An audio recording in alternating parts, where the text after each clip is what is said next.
Welcome back. Of course, this is the second half of our newspaper review, of course, talking about the art of politicization. Is it even a thing? If so, and how do we actually make sure that's not a trend moving forward? I have a very able panel going through this particular discussion. Dr. Juma Mkwana with us. I have Engineer Francis Maliti in studio, and joining us via Skype, we have Mark Bichachi in the conversation as well. Moving it forward as well, you can get me on Twitter. My Twitter handle is at @IamJeffMote. Or KTT4 TV. Let me jump to Mark on this before I didn't get his reaction during the break. As you can see, very many Kenyans, politicians also making the bulk of this particular audience, feeling that once you go down this particular direction, like with what Director General Juma is saying, where does that leave us? A couple of months to getting my documents to vie for a particular office, then I'm told my degree isn't valid. I can't go for a degree in 3 months' time. How do we stop this particular trend that they think, or this perception they have, that every institution is potentially politicized? Well, let me first say this. Number one, I am a believer in education. I believe that every human being has a right to education. But I am not a believer that a degree certificate necessarily makes you a good political leader. I know this is a fear we inherited from the Moi years, where we suffered under the heavy hand of some very uneducated and uncivilized leaders. But to be honest with you, in a country where a degree program is not universally accessible, to say that someone who has not been able to go to a degree program cannot represent the people of a village where 90% of them have not gone to a degree program is, I think, is not right. That is my personal view. I do not think that just because a good engineer there has an engineering degree, that is what qualified him to be an excellent deputy governor. There are things in leadership that we need to recognize outside of degrees. Now, said, I'm not in support of people taking degrees so that they can run for office. That constitutes fraud. For as long as the law says that you need to have certain qualifications to hold certain office, then we are all obliged to keep that particular mandate and that particular law. So to that extent, I fully support what the organization is doing in terms of tightening the qualifications, not only for leaders, but for different professions. We know for sure that the professional qualifications of an engineer, a doctor, and anyone who handles the safety and security of the public needs to be tightly guarded. This is critical. I think in fact, I want to congratulate them for the steps that they are taking. But in principle, I honestly think we need to rethink this idea of a degree and further enhance and push the idea of ethics and proper leadership conduct among our leaders. I am telling you, it does not need a PhD to lead a country. If you are a completely moral and irresponsible character, some of the people who've robbed our country blind have very genuine PhDs. So let us focus on leadership as leadership and also of the academic qualifications where they're needed. So for example, if I have a medical degree and I become governor, what operations will I be doing on which bodies for me to be governor? So in as we have phobia of the past, let us look at the characteristics of a leader and not say that an MCA needs a degree. Now an MCA in my visit in Shinyalu, where 3/4 of the young men don't have a degree. He has a degree. How does he connect with the people in Shinyalu? And are you trying to say that if I got an A in my KCSE and my parents couldn't afford to take me to university, I don't qualify to lead people? Those are the key questions that I ask. I know it's unpopular, but heck, I'm not a politician. I can say unpopular things. But in studio, we have the DG of the KNAQ as well to weigh in on this. And one thing that some people are wondering is, because even as we get into this particular phase of weeding out the fake qualifications from the genuine, there's a perception issue. And like we're talking about the fact that all of these institutions at times aren't as neutral as they should be. How are you dealing with that particular perception issue even as you roll out this particular process? Let me step back a little bit. I know that we are coming into an election year, but the work we are doing is not necessarily for politics. Remember that if we put all the people who are in Parliament and the Senate and the MCS, we are talking about less than 1% of the Kenyan population. Well, the work we are doing is really for the Kenyan people. So for us, because of the elections that are coming, it may look like this is a political issue, but we are saying a bad degree is a bad degree, whether you are a politician, or you are a doctor, or you are a nurse, or you are a teacher. And so the whole thing is we have to look at this holistically. And two, this takes us down to the issue of integrity and leadership, and also the issue of fairness. Because why would you spend 4 years at the University of Nairobi to get a degree if somebody else can get the same in 5 minutes in River Road, for example? So as a country, I think that this really is at the center of our moral standing. So the issue is that we would like to say this is not for political, but it is really for every sector, whether it's in private sector or public sector. And part of what we have, for example, agreed with EACC is that we are forming a joint committee that will be auditing. And this is not even necessarily starting with Parliament. We'll even start with state corporations, government offices, because that is what the EACC mandate and KNQ will be. And to say, yes, you have 200 people. How many of these people really have genuine certificates? And so for me, it is, and it's unfair, for example, for you to go study for a master's, you don't have a job, and somebody else who has a fake certificate is the head of HR in an institution, earning good money, using papers that he or she never earned. So really, so this is where we are looking at. And so for me, the issue of politicization, that is an issue of perception.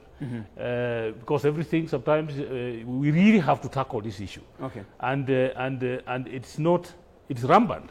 It's quite common for those of you who have been looking at the media of late.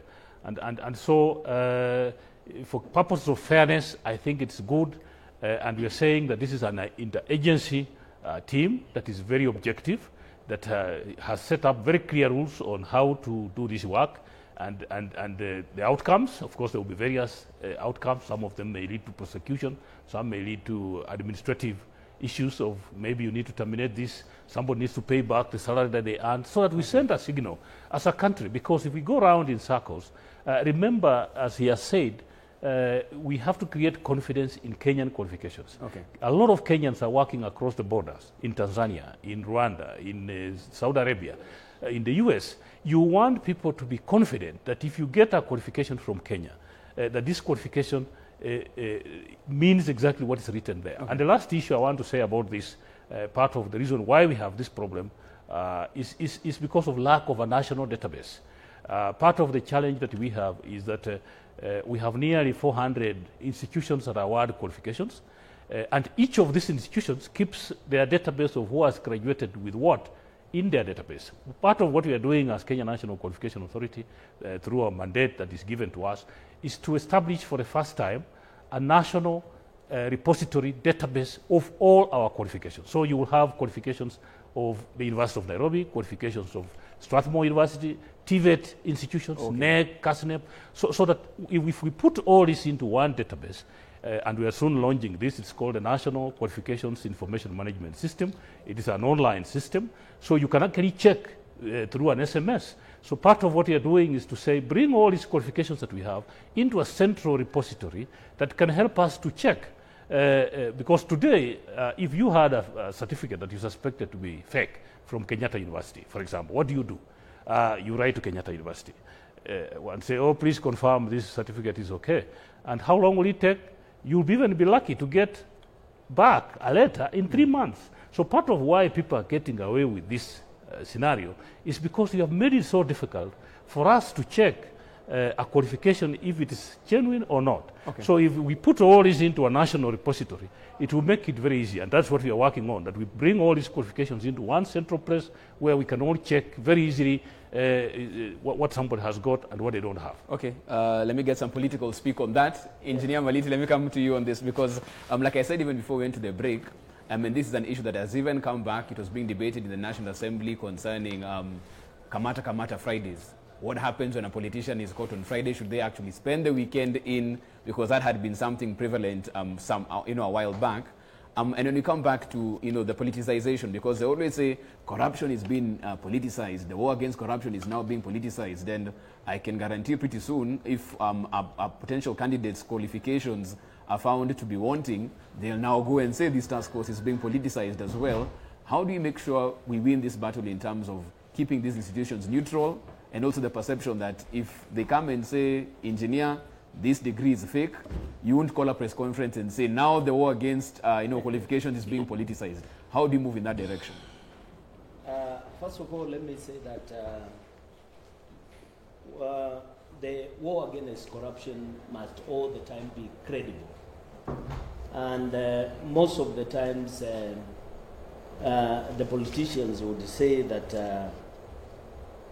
it is not credible, especially when it is being used to discredit them, especially when you are using it to discredit your opponents. So, did you ever feel that was the case at any point in the war against corruption? Yeah, at times when you arrest people on a Friday and they are politicians and you nab them on Friday so that you can keep them in the cells over Saturday, Sunday, I thought that would not be fair. It would be looking like intimidation. Mm-hmm. I mean, there should be fair treatment to all of us, whether you are a CEO of an organization or a politician. I mean, you should be arrested any other time. Mm-hmm. But there's a time when politicians were, particularly governors, were targeted to be arrested on only Friday, mm-hmm. and then they are kept in cells on Saturday, Sunday, and then mm-hmm. their lawyers appear in the law courts on Monday. Mm-hmm. So that appeared like the war against corruption was being politicized, and many politicians would feel that most of the times those who are opposed to the system are the ones who are being targeted. I think the best thing would be when you are in position. For example, when you are the head of state and you want to demonstrate and show commitment to fighting corruption, you should start with your own fish. You should start frying the fish which is in your pond mm-hmm. before you start frying fish which is outside your pond. Mm-hmm. That is when you start winning in terms of putting credibility on the war against corruption. Mm-hmm. Yeah. When you talk about the fish, let me use that particular analogy as well, because the president himself had asked the EACC and DCI to bring the big fish. Do you feel that enough has been done in that particular regard? Who's dropping the ball in terms of frying this fish, as we so call it? Let me say that the president has done quite well. I think in the last 6 or so months, we have seen big people taken to court because of corruption. We have seen some governors leave office because of corruption. And I think if we look at, if we compare what had been happening in the past and what has happened in the last 1 year, quite a commendable job has been done in terms of showing commitment at the highest level of leadership in terms of fighting corruption in this country. Mm-hmm. I think that is commendable. Right. Remember, Jeff, when you are fighting corruption, there are some things that you must be able to demonstrate. One, there must be leadership commitment. The war against corruption must have credibility. You must be able to build strong institutions for you to be able to fight corruption. You must be able to involve people. You must be able to, come up with institutions that oversight other institutions or individuals. So in terms of how we have gone in terms of fighting corruption, I think we have done fairly well, but we are not yet there. Mm-hmm. We still need to continue showing commitment, and especially at the top level. Remember, when you want to clean your house, you begin by fixing the roof. If the roof is leaking, mm-hmm. Then it's futile to keep on cleaning your house because it will stay dirty throughout. Okay. Yeah. Let me get to Mark Bitachi on this as well, because it was an issue of concern, and I'll raise it yet again because even the Deputy President did speak about the politicization of these arrests and the war on corruption and how it was taking a different turn in terms of perception. How do you keep these institutions neutral, so to speak, so that the public can have confidence that if they decide to come for Mark today, it has nothing to do with his political affiliation. This is what he did, and he needs to go in for that. You know what I find interesting is how politicians decide they're being targeted every time they're arrested. Now, you know what we're asking our prosecutors and our investigators to do is now when they arrest pickpockets in Nairobi, they must also balance the tribe. If they catch 2 Kikuyu pickpockets, they must also catch 2 Luos, 1 Kamba, and 1 Kalenjin, so that we feel that they are arresting in a balanced manner. Now, if you're not a criminal, how are you being targeted? You know, this is number one, the language that we need to change. Eh? See, if Song was not a self-confessed prison officer, if he was not self-confessed in terms of the things that we've seen him do in the public glare, why would we think he's being targeted? But also, let's take Sonko as an example. Sonko was the staunchest ally in Nairobi for President Uhuru Kenyatta. Sonko stood against the Tanga. But when push came to shove, Sonko was impeached and went and joined Tanga. Now here's the problem. The perception that is there that all the corrupt people are in Tanga, because that's really what the issue is this. But in this country, if you are a politician and you are arrested for corruption, you are suspected of being impune, you need someone to defend you. Murkomen will go to court for you. He's in Tanga. And after you are kicked out as governor of Nairobi and you need a platform to insult the president, Tanga will welcome you with eyes, with the hands wide open. And this is where they then take the platform to say we're being targeted. Now, if you go outside a prison and every prisoner who leaves, you're the one who escorts them home, and then we say you are the exporter of prisoners, are we targeting you or you've chosen to be so? You see, we need to understand one thing. That if we're going to talk about the politics of the fight against corruption, the politician who is on record to say he will fight against corruption is Uhuru Muigai Kenyatta. In fact, if you look at the history of this country, Uhuru Kenyatta is among the very few politicians whose name has not been touched by corruption. I know people will say about his father, but I'll tell you the Bible says we do not die for the sins of fathers. They will say about Jewish sisters and cousins and things like that. But he himself has never been associated with corruption. But every other politician, Raila Odinga, you've got Molas, William Ruto, you've got Weston and an old man's land in Uasin Gishu. These issues, my dear brother, if we must understand, we must know that the only defense the politicians have against paying for his sins of corruption are two: to cry tribalism and say our tribe is being targeted, and to cry that it is politically motivated. And I wonder to myself, P.S. Tuge was on which side of the political divide? I wonder to myself, the vice president's, former vice president Mutaware's sister was on which political divide? I wonder to myself, when Oburu Odinga's land was taken, on which political divide was he? The truth of the matter is this: we are discussing an issue which I can promise you, Tanga today, tomorrow, and until all cows and chicken come home, we continue to declare the fight against corruption unfair, because it is not good for their political narrative. It is the reason why they're the same people who come up with my thief, my choice. What was my thief, my choice? It was simple to say that it is our turn to steal too. And these are the things we must guard against. Listen, we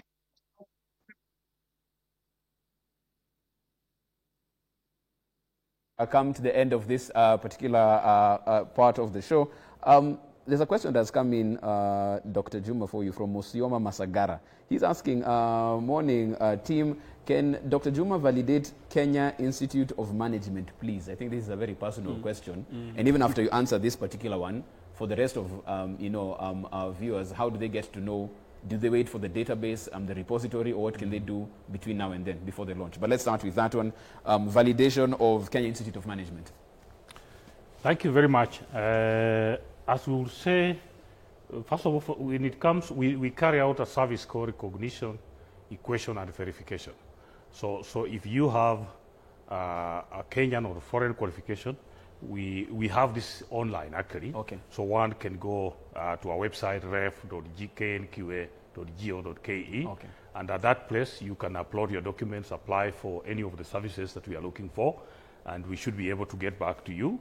The repository is just starting. It is going to be launched in March, and basically once we launch it, we will bring in all the institutions that have qualifications across the board, so that we can have a one-stop place where we can check our qualifications.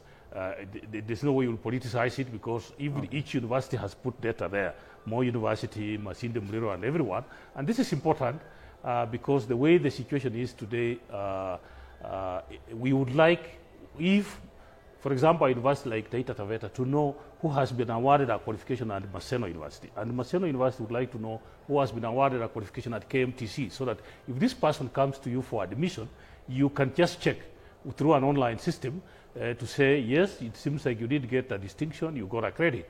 And instead of today, if you move from Chuka University, you want to go to Turkana University, how does this university even check that what you're presenting is genuine? So that is where we are. More specifically, I think when I come to Kenya Institute of Management, I am not sure if I will discuss this on the public, but I know that it was an institution that was established under the previous Education Act. The Education Act gave it power before to examine and award qualifications. But that act was repealed. In the new act, the Basic Education Act, the Kenya Institute of Management has not been given authority to examine and award qualifications. Okay. And we have discussed with the management of that university, that institution, and what we have agreed today is that they can continue to teach, but somebody else with a legal mandate. For example, we have NEC, we have TVET, SIDAC, can award their qualifications. Okay. And I do know that they have been talking to these examination bodies, and we have also had discussions with them that it's possible for them to continue as a training institution, but not to examine and award, because our law says for you to examine and award a qualification, because we regulate examination bodies in the country, that you must have a law that allows you to examine and award, so that every qualification that comes out. So I know that there's a transition period that the Kenya Institute of Management is working with in terms of working with other examination bodies to award qualifications. Okay. Yeah. Engineer, let me come to you very quickly. We have 2 minutes to go as we wind this up. The BBI train rolling through the counties, 11 down, 13 to go. I know you're not in the county assembly, but as a man on the ground, you do know the sense of how things are going. Yes. What's your prediction in terms of Machakos County? They say they need 13 to get this done and dusted. Do you think when it gets to Machakos, it's home and dry? Yeah, I think from the ground, I can tell that in Machakos, they are going to pass the bill. Because when I listen to the people and I listen to the MCAs, although yesterday you saw they were saying that some of the leaders within our region are not involving every other leader. For example, there are meetings which were called and the governor was not called, and the MCAs were arms in protest because the governor was not invited, and not only the governor but even other leaders. But largely, the people of Machakos are ready to pass the BBI, they are supporting it. And from the trends that we are seeing nationally, I think we are going to get the 24 number of counties approving the BBI. But on a question that Mark talked about of qualifications, in terms of what qualifications somebody should hold in order to run for a certain office. In order to run for a certain office. I want to disagree with him to the extent that he says you don't require a degree to be in certain positions. When you acquire certain qualifications, you also acquire certain competencies that are required for leadership. And that is why, for example, I think in law, they say for you to be a governor or a deputy governor, you must have this minimum number of qualifications. So you cannot say you can pick somebody from the streets and because he didn't go to the university and he has some leadership skills, he can become a governor or a president of a country. I disagree with that. You must have a degree, because a degree or certain high levels of qualification expose you to more knowledge, to more skills that actually support your leadership. Okay. Yeah. Mark, I'll give you 30 seconds on a rejoinder on that. We are out of time, so very briefly, as he says, these degrees are not only paper, but it's exposure to different skill sets, different people, different realms of knowledge. 30 seconds, Mark, go. A governor is an executive office. That is quite in order. An MCA represents the people. Why would an MCA need to represent the people using a degree? If an MCA is drawn from a population that is 90% uneducated, trust me, we need to listen to the voice of the uneducated too. So let us not have a carte blanche rule for everyone. You see, and then also this is my second issue. University education is not available to everyone. If it was available to everyone, like it is in countries like Sweden, where education is free to university level, let's have that discussion. Which is why I support, for example, that should at least have KCSE, because that is available. Okay, Mark, that's where we leave it as far as that's concerned. Quite the discussion we've had going through this. Of course, your feedback still coming in at I am Jeff Mote or K24 TV. Many thanks for being on the show, Dr. Juma Mukwana. He's the Director General of the Kenya National Qualifications Authority. Thank you so much for your time this morning. Thank you. Sana. Engineer Francis Maliti, Deputy Governor, Machakos County. Thank you so much for making time this Friday. And communication strategist and author, Mark Bichachi. Asante sana for your time. Have a great weekend. We are back on Monday, but don't go too far. We take a short break. We get interactive. It's a Hangout Friday. Lots coming up. Stay tuned.